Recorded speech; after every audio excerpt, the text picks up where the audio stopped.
Сәлем баршаңызға, менің каналыма қош келдіңіз. Сіздермен пирог жасайтын боламыз.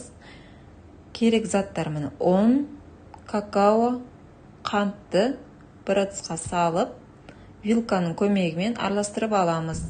Қыздар, менің каналыма тіркеліп, қоңыраушаны басып қойыңыздар. Және сливочный майды салып, онда араластырып езетін боламыз. Керекті заттарды описанияға жазып қоямын. Творог, жұмыртқа, қант, сметана және крахмал қосып араластырамыз. Бұл начинкасы бізде. Осындай ыдысқа салып, жақсылап өсіп жасаңыздар. Майламаймыз, өзі жабыспайды, майы болғандықтан. Және творогымызды салып, бетіне себетін боламыз қалған тестамызды. Духовкада қыздар 180 градуста 60 минутқа пісіремін.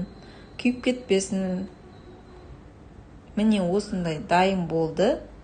Дәмі өте керемет, жұп-жұмсақ, нежный болып тұр. Жасап көріңіздер, сіздерге ұнайды деген ойдамын.